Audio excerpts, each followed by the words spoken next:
broken crown cast away as mad, until the coldest duke whispered, "She belongs under my protection." Elara wrapped her cloak tighter around her shoulders, her fingers trembling not from the cold alone, but from the weight of her thoughts. She had once walked within the gilded halls of the royal palace, a respected seer whose visions were said to guide kings. Now she walked among shadows cast away as mad by the very people who had once sought her counsel. The whispers had followed her like a curse. She is unhinged. Her visions are dangerous. Best keep her far from the throne. Those words had destroyed her life. And yet deep inside, she knew the truth she had tried to warn them about. Betrayal was coming to the kingdom, a betrayal that could shatter everything. But the nobles, blinded by fear and envy, had chosen to see madness in her warnings instead of wisdom. The forest stretched before her, dark and endless. Trees gnarled like twisted fingers, their branches scraping against the gray sky. A fog lingered, thick and damp, curling around her ankles and obscuring the path. Even the animals seemed wary, their eyes glinting like shards of silver in the gloom. The stories she had heard as a child whispered through her mind, the tales of spirits, of forest guardians, of shadows that watched those who dared enter. She had always dismissed them as stories, but now, alone and vulnerable, they felt very real. Elara moved cautiously, her boots crunching over frost-covered leaves. Every sound made her start, every shadow seemed alive. Yet she could not stop. To turn back was impossible. The palace had expelled her, leaving her with nothing but her mind and her courage. And yet, courage felt fragile, like a candle flickering against the wind. She paused beside a stream, its icy water flowing like a ribbon of silver. Kneeling, she touched it with her gloved hand. Her reflection stared back at her, pale and haunted. The eyes were the same, sharp, intelligent, unbroken, but the world had labeled her broken. A bitter laugh escaped her lips. "Mad," she murmured to herself. "That is what they call truth when they cannot bear it." The forest seemed to respond, a low rustle in the trees as if acknowledging her words. She shook her head, telling herself she imagined it. And yet the feeling of being watched lingered, crawling along her spine like frost. Hours passed, or perhaps it was only minutes. Time had lost meaning in exile. She built a small fire beside the stream, the flames a brief warmth in the biting cold. She had learned to survive on the edge, to hunt what little she could find and to trust only her instincts. But the firelight could not chase away the memories. Faces of the nobles, laughing as they denounced her. The king, nodding at their words, not trusting her when the kingdom needed her most. Even her closest friends had turned away, unsure if they should defy the court. And yet, in that solitude, a strange thought came to her. Perhaps being cast out was not the end. Perhaps exile was a kind of freedom. She could think, plan, and move without the heavy gaze of judgment upon her. She could survive on her own terms if only the world did not interfere. Her thoughts were interrupted by a sudden movement in the trees. A rustle, sharp and deliberate, made her heart pound. Her hand went instinctively to the dagger at her belt, its steel cold and comforting. From the shadows, two eyes glinted, yellow, sharp, and predatory. Wolves. Or so she thought, until more shapes emerged, their movements unnatural, almost spectral. Elara's breath caught. She had faced wild beasts before, yet these were different. They did not move like normal animals. They circled her silently, their eyes reflecting the firelight, unblinking, unyielding. Panic threatened to take hold, but she forced herself to stay calm. Fear could cloud the mind, and she needed her mind sharp now more than ever. "Stay back," she whispered, her voice steadier than she felt. "I do not want to fight you." The wolves paused, tilting their heads as if they understood, but then, without warning, they advanced. Her dagger was ready, her feet poised to move, but before the first leap could reach her, a voice cut through the forest like ice. "Do not move." Elara froze. The voice was sharp, commanding, yet calm. It carried authority that even the wolves seemed to recognize. The creatures stopped, their yellow eyes flicking toward the speaker. From the shadows emerged a figure, tall, cloaked in dark fabric that seemed to swallow the dim light. The presence was overwhelming, yet not threatening. Somehow, Elara knew this was a protector, not a foe. Who are you?" she demanded, her voice trembling despite her effort to stay strong. The figure stepped closer, revealing a face partially hidden by a hood.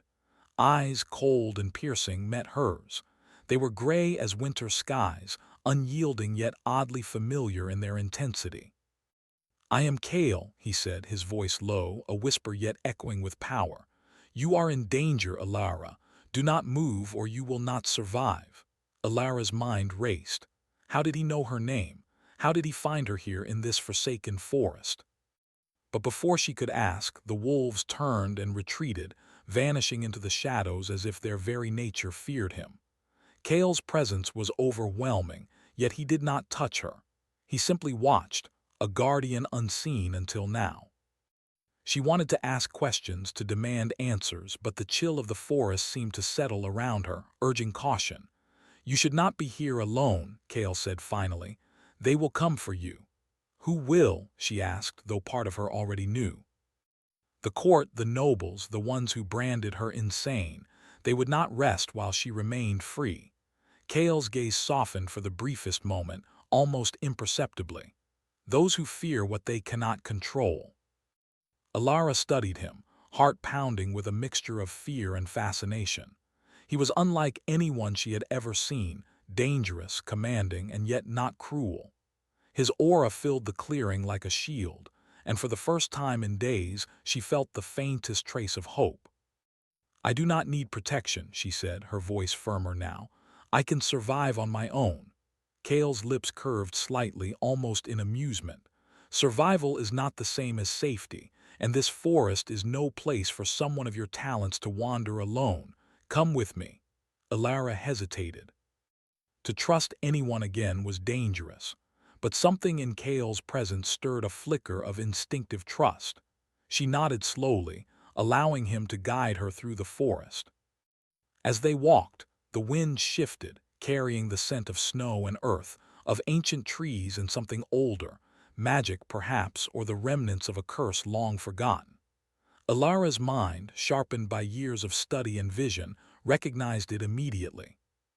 This forest was alive and it was watching them. "You are not like the others," she said finally, her voice barely above a whisper. "You are different." Kale's eyes did not waver. "So are you." The silence that followed was heavy yet comforting. Neither spoke of the past, the betrayal, or the exile. Words were unnecessary when the air between them carried unspoken understanding. Hours passed. The forest began to thin, revealing a jagged ridge above the sea. Kale led her to a small cavern hidden beneath overhanging rocks. A fire burned, small but sufficient, and a blanket lay neatly beside it. He gestured toward it without speaking. Elara hesitated, then knelt beside the fire, warming her hands. The cold was relentless, yet the fire and his presence brought a strange sense of peace. "You will need strength," Kale said finally, his eyes fixed on hers. "Tomorrow, you must decide whether to fight for what is yours or run further into exile." Elara looked into the flames, her reflection wavering in the firelight. She thought of the palace, of the court, of the life she had been forced to abandon. And yet, for the first time, she felt that perhaps her exile was not the end. Perhaps it was the beginning of something she could not yet imagine.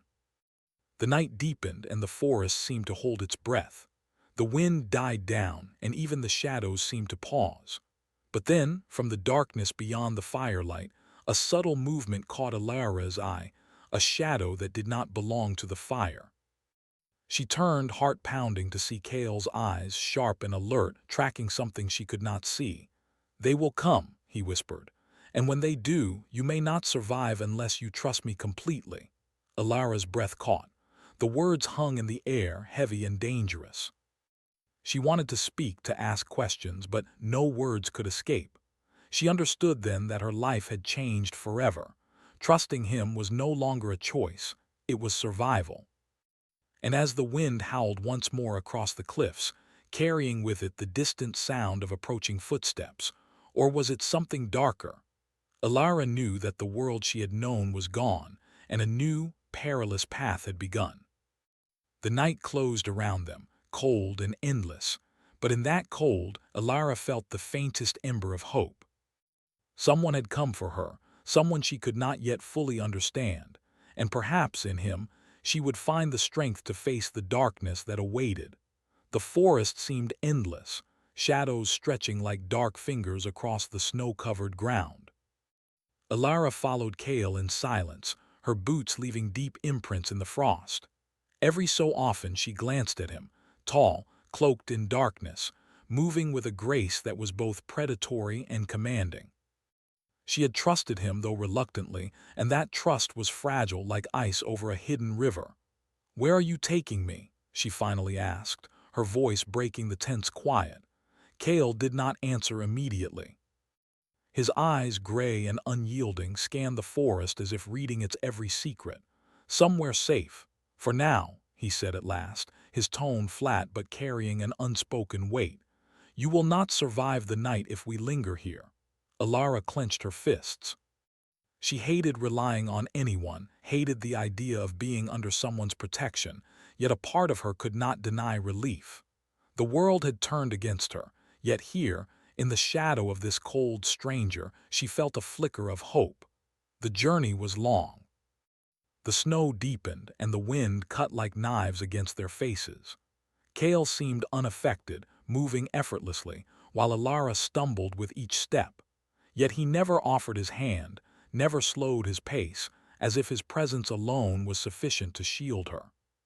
Finally, as the sun began to dip behind jagged cliffs, they emerged into a valley surrounded by towering walls of black stone. A fortress, massive and foreboding, rose from the frozen ground like a monument to power. Its towers pierced the sky, and smoke curled from chimneys into the gray clouds above. It was a place of danger and strength, as if the stones themselves whispered of the lives they had witnessed. Kale led her through a heavy iron gate, its surface etched with runes that glimmered faintly in the dying light. The air inside the fortress was warmer, yet it carried a chill that had nothing to do with temperature, a feeling of control, discipline, and quiet authority. "This is," Alara began, but words failed her. The fortress was unlike any place she had known.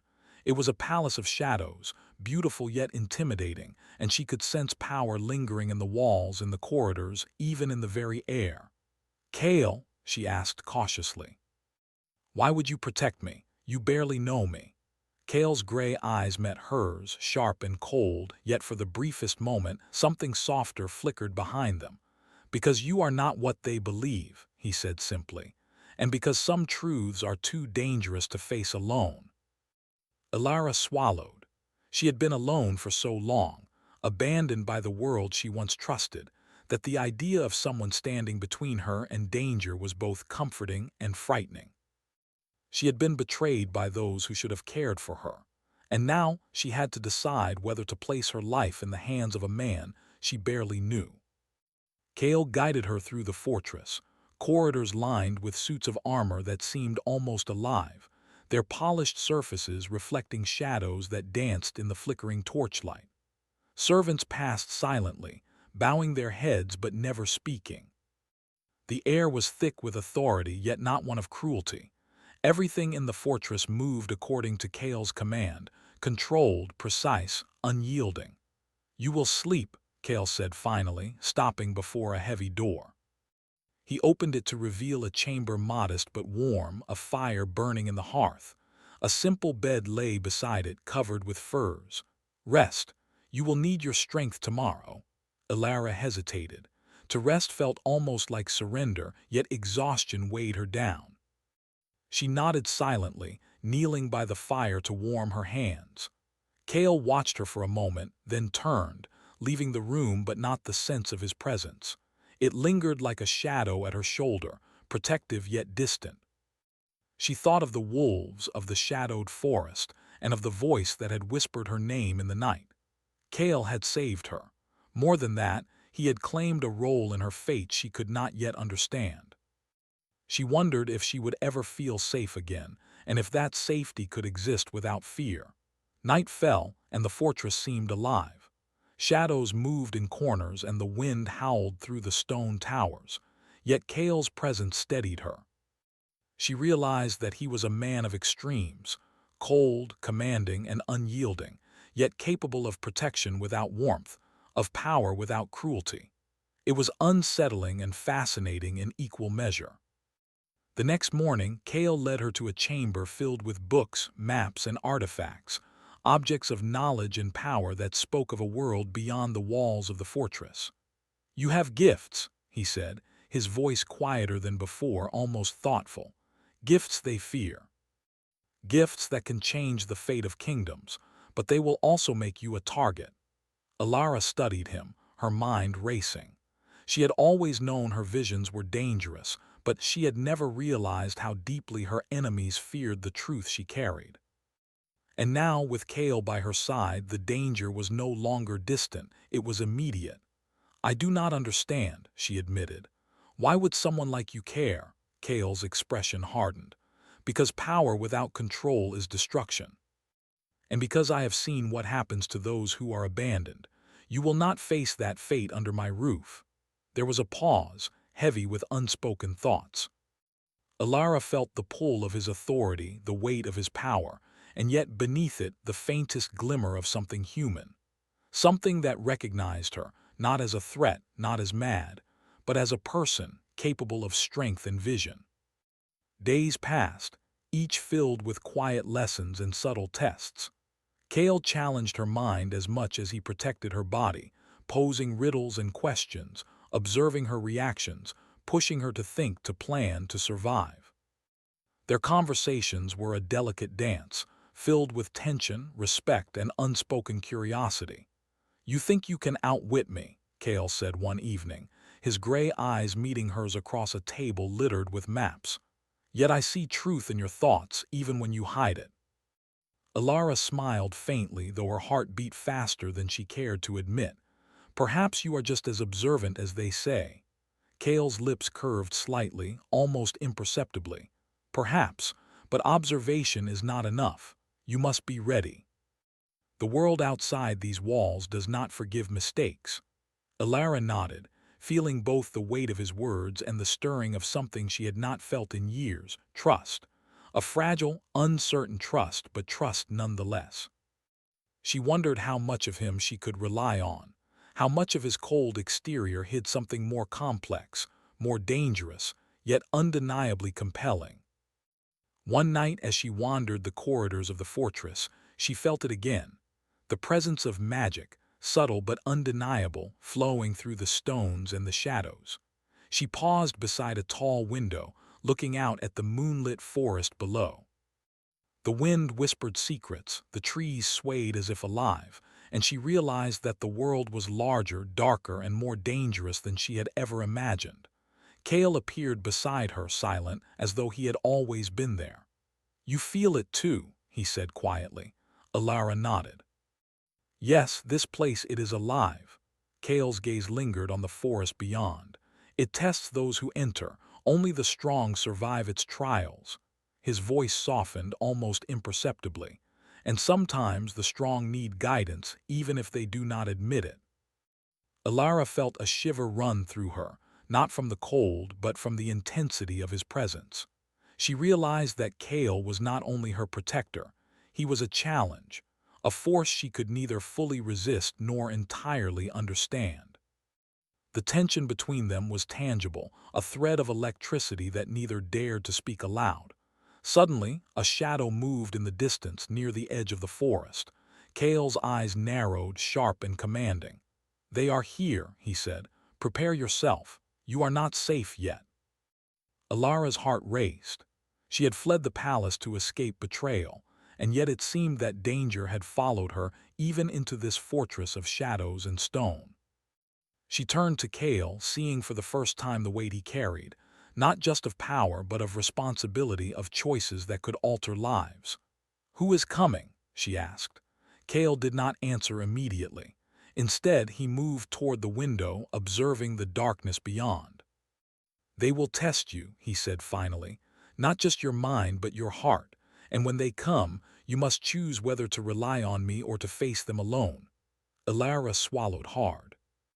She had spent so long relying on no one, trusting no one, that the idea of depending on someone, even a man as formidable as Kale, was both terrifying and strangely comforting.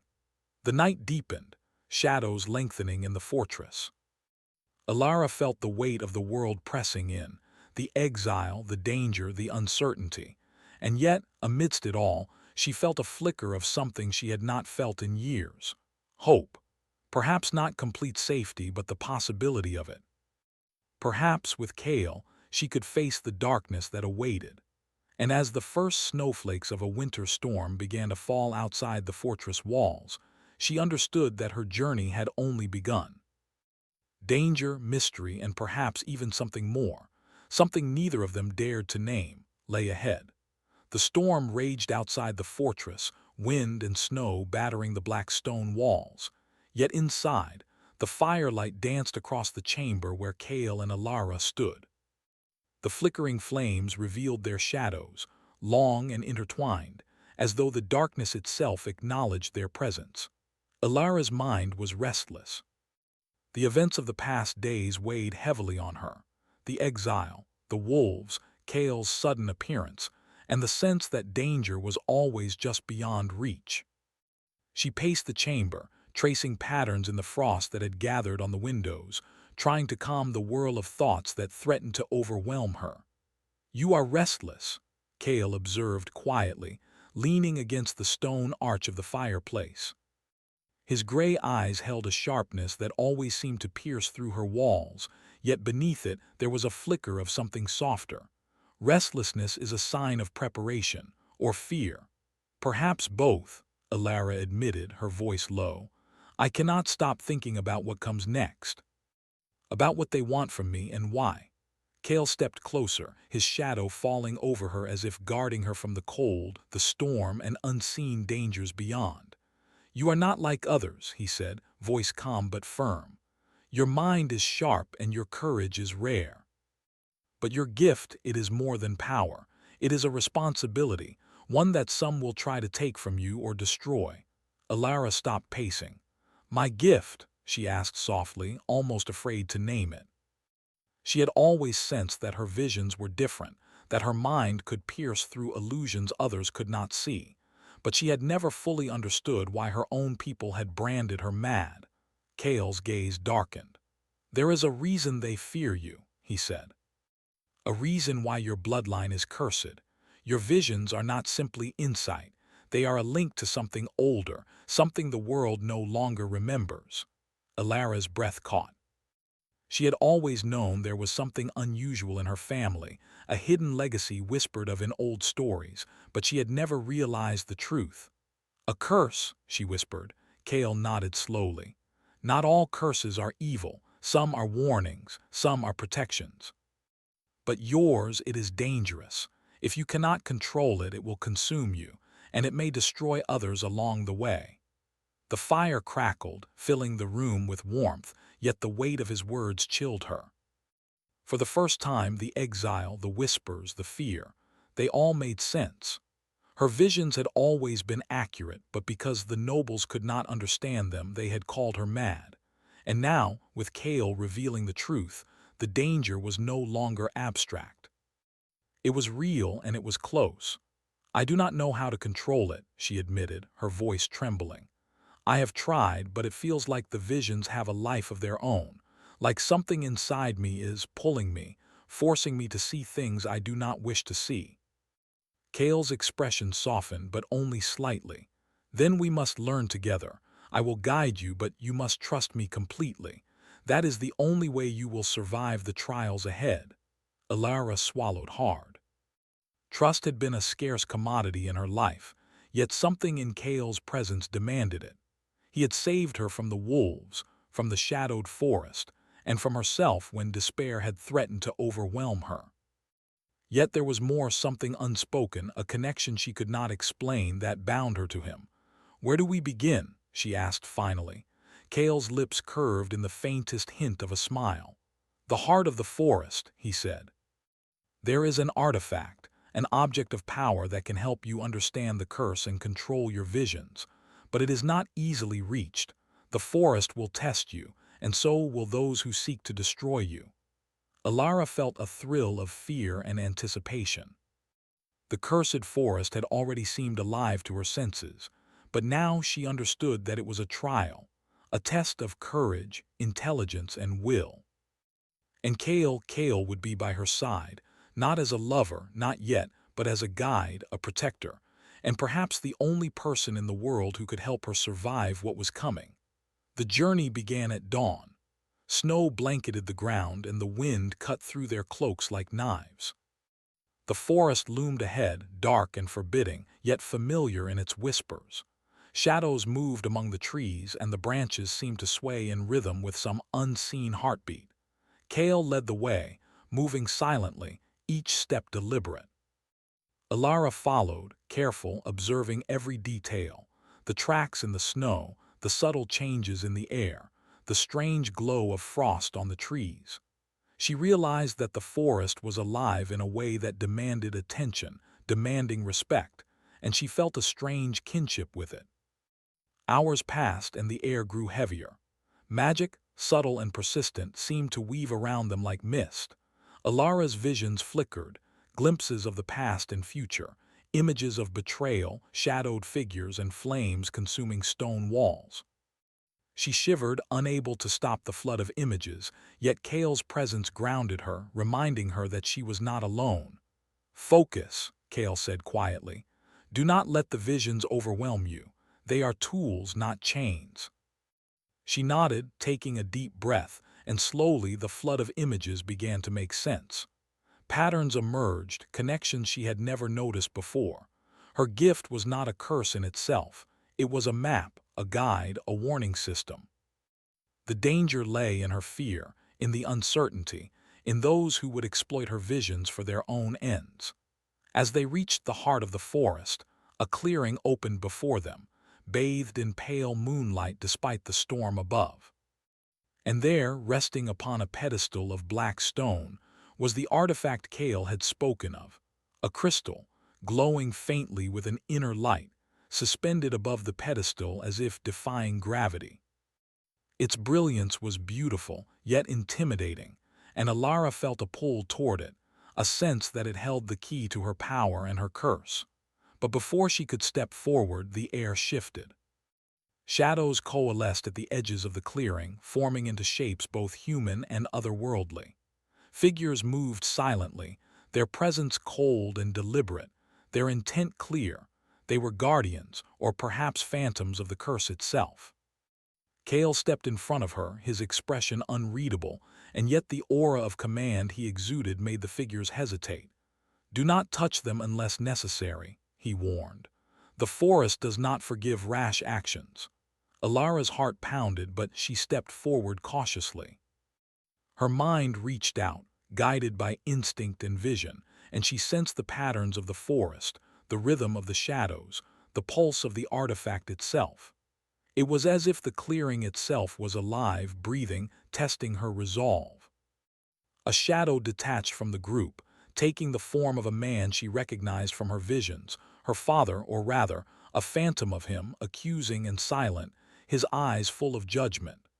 "You cannot escape," the figure whispered, voice echoing like wind through the trees. "You are doomed. You will never control what you were born with." Alara froze, fear and anger warring within her. She wanted to run, to flee from the accusation, but Kale's hand on her shoulder grounded her, reminding her that she was not alone. "You are stronger than you know," Kale said quietly. "Do not let the shadows dictate your fate." Summoning every ounce of courage, Alara stepped forward, her vision focused, her mind reaching out to the artifact. The crystal pulsed, responding to her intent, and the shadow of her father recoiled, hissing like smoke in the wind. She felt the power of her bloodline not as a curse but as a gift, one that required mastery, not fear. Kale watched, silent but vigilant, as she extended her will, her mind, and her courage toward the artifact. Slowly, the shadow dissolved, and the other figures faded into the mist, leaving the clearing empty but charged with energy. Alara sank to her knees beside the crystal, breathing heavily. I did it," she whispered. Kale stepped closer, placing a hand on her shoulder, not to restrain but to steady. "You did," he said, his voice low and unwavering, "and you are only beginning. This is the first step, but there will be more, always more." Alara looked up at him, gratitude and something deeper reflected in her eyes. "Thank you," she said simply. But she knew words could not capture the complexity of her feelings: trust, fear, respect, and a strange, unspoken connection that had grown between them. Kale's gray eyes met hers, searching, commanding, and yet something softer lingered beneath the surface. "You are learning," he said, "and soon the world will test you in ways neither of us can predict. You must be ready." The storm continued outside, relentless and unyielding. Yet inside, a small fire burned, and with it, a flicker of hope and determination. Alara understood now that she was not simply a victim of exile or madness. She was a force in her own right, capable of shaping destiny, guided by her gift and protected, at least for now, by the coldest duke the kingdom had ever known. But even as the clearing fell silent and the storm raged, a new unease crept into her heart. The forest had tested her, yes, but it had also warned her. There were still those who would come for her, who would challenge her newfound control, who would seek to claim or destroy her gift. And Kale, despite his strength, carried his own shadows, his own dangers that might one day collide with hers in ways neither of them could escape. Alara looked out at the swirling snow, her hand brushing the crystal's smooth surface. She felt the pulse of magic, the rhythm of her own heart, and the weight of destiny pressing upon her. She was no longer merely a castaway branded as mad. She was a force awakened, and the path ahead would demand everything she had: mind, courage, and heart. The night was silent, though the storm still raged far beyond the fortress walls. Inside, the shadows of the black stone halls seemed to stretch and twist, echoing the tension that filled Kale and Alara's hearts. They had journeyed through the cursed forest, faced visions of betrayal, and uncovered truths about the curse that ran through Alara's bloodline. Yet the final trial remained, the confrontation that would decide not only her fate, but the fate of the kingdom. Alara stood before the mirror of obsidian in the fortress's highest chamber, her reflection framed by flickering candlelight. The mirror was ancient, a relic Kale had kept hidden, one capable of revealing the deepest truths, the hidden fears, and the lingering shadows of the past. She felt a shiver run through her. The mirror demanded honesty, not lies, not excuses, but truth. "Are you ready?" Kale asked from the doorway, his presence commanding the room even without a word. Alara met his gaze, steadying herself. "I have no choice," she replied softly. "I must face it. I cannot run anymore." Kale nodded, though his gray eyes held a hint of concern. He had seen the depths of the curse, the way it tugged at her mind, the shadows it could summon. Yet he also saw her courage, a flame that refused to be snuffed, and it made him respect her more than any loyalty or duty ever could. She stepped forward, hand trembling, and placed her palm against the mirror. The surface rippled like water, and the candlelight danced across visions that seemed to emerge from within the glass itself. Images of the past flickered first: the palace, the court, the nobles who had branded her mad. Faces twisted in judgment, whispers that carried through the stone halls of memory, voices that had once destroyed her. Alara closed her eyes, forcing herself to breathe steadily. She remembered Kale's words: "Do not let the shadows dictate your fate." And in that moment she understood that the curse had been more than visions. It had been fear itself, amplified by betrayal and isolation. The mirror shifted, revealing new images, visions of the future, choices yet to be made. She saw herself standing among the nobles, exposing their treachery, their schemes, and their lies. She saw Kale, fighting not only for her but for the fragile balance between power and mercy. And she saw herself, fully in command of her gift, no longer the castaway branded as mad but a force that could shape destiny. The images blurred and then a figure emerged, a phantom of her father, his face stern but not cruel, eyes filled with sorrow rather than judgment. "You have always been strong," he whispered, voice like wind through the trees. "Do not let the world's fear destroy what you were born to be." Alara's breath caught. She had feared his judgment, feared the echoes of a life that had left her alone. Yet in the mirror, she understood that the true challenge had always been within her. She reached out, touching the glass, and for the first time she felt control, not fear. The visions no longer pulled at her, no longer demanded obedience. She was free to choose, free to shape her destiny. Kale's presence was steady beside her, a silent anchor in the sea of magic and memory. He placed a hand lightly on her shoulder. "You have done it," he said, "not because of me, but because you chose to face it." Alara turned to him, gratitude and admiration reflected in her eyes. "I could not have done it alone," she admitted. Kale shook his head. "Perhaps, but you did it with your strength, not mine. That is what matters." Their moment of triumph was brief, for the storm outside carried a darker threat. Through the fortress walls, the echoes of footsteps approached, deliberate, purposeful, and unyielding. The nobles who had betrayed her, along with their allies, had followed her into the forest, seeking to claim her gift or destroy her completely. The final confrontation had come. Kale drew his cloak around him, shadow and power radiating from every movement. "They believe you are weak," he said. "We will show them otherwise." Alara's heart pounded, but she felt no fear, only resolve. She had faced exile, wolves, shadows, visions, and the judgment of her own bloodline. She could face this. Together they stepped into the great hall, the torchlight flickering across marble and stone, revealing the figures who had come to destroy her. The nobles sneered, their eyes filled with arrogance and disbelief. "So the madwoman still lives," one of them said, voice dripping with contempt. "And this creature dares to protect her." Kale's gray eyes met hers, cold and commanding. "She is no madwoman," he said, voice ringing through the hall like steel. "And I am not here to discuss what you believe. You will leave or face the consequences." A murmur ran through the hall, but the nobles advanced, confident in their numbers. Yet Kale and Alara moved as one. She called upon her gift, her visions guiding her, predicting the moves of her enemies before they acted. Shadows shifted at Kale's command, enveloping them in a protective veil. The nobles faltered, uncertainty creeping into their confidence. Alara stepped forward, voice clear and commanding.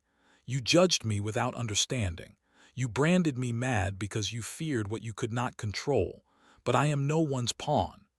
The words carried through the hall, resonating with a power that surprised even her. The nobles hesitated, their plots unraveling in the face of her courage and control. Kale's presence beside her was a steady reminder that she was not alone, that she could face the world with strength and clarity. The final challenge was not physical, but emotional. The nobles sought to shame her, to question her sanity, to undermine her courage. Yet Alara met each accusation with calm, with insight, with a clarity that left them speechless. One by one, their confidence faltered and the truth she had long carried, the truth they had tried to destroy, emerged. Kale's shadow moved alongside her, silent and protective. His voice, when he spoke, was low and unwavering. "They cannot touch you because you are not defined by their fear. You are defined by your strength, your courage, and your choices." The nobles, realizing their defeat, fled the hall, murmuring curses and promises of revenge. But their power had been broken, their schemes laid bare. Alara stood tall, her heart steady, her mind clear, and Kale beside her, a protector and ally unlike any she had known. When the hall emptied, the tension lifted, leaving only the firelight and the quiet of the fortress. Alara turned to Kale, her eyes meeting his in a long, unspoken acknowledgement. They had faced shadows together, both the supernatural and the human, and emerged stronger. "You have changed," Kale said quietly, almost as if speaking to himself. "Not just because of what you faced, but because of what you chose to become." Alara smiled, though it was soft and weary. "And you?" she asked. "Have you changed as well?" Kale's gray eyes softened, though the edge of his authority remained. "Perhaps," he said. "The world has a way of shaping those who live within it. But some things, some people, leave marks that cannot be erased." They stood together in the flickering firelight, shadows stretching and intertwining like a dance of night and flame. The storm outside had passed, leaving the first light of dawn to creep over the horizon. Snow glistened on the towers, reflecting the pale sun in a way that made the fortress look less like a place of fear and more like a monument to endurance and courage. Alara felt the weight of her journey, the trials she had faced, and the truths she had uncovered. She was no longer the castaway branded as mad. She was a force awakened, a mind sharpened by trial, and a heart tempered by endurance. And Kale was no longer simply the coldest duke of the kingdom. He was a man of power, yes, but also of respect, trust, and unspoken loyalty. Yet even in this moment of triumph, they both understood that freedom was not absolute. The world beyond the fortress still carried danger, still held those who would challenge them. But for the first time, they faced it not as solitary figures, but together, their strengths intertwined, their courage mutual, their bond unspoken yet undeniable. Alara turned her gaze to the horizon, the sun breaking through the gray clouds. "The future is still uncertain," she said softly, "but I am no longer afraid." Kale's lips curved into the faintest smile. "Nor should you be. We will face it together." They left the chamber, walking side by side, shadows stretching before them like echoes of the trials they had overcome. The castle was quiet now, the threat past for the moment. Yet the promise of challenge remained, a reminder that life was never simple, and power was never without cost.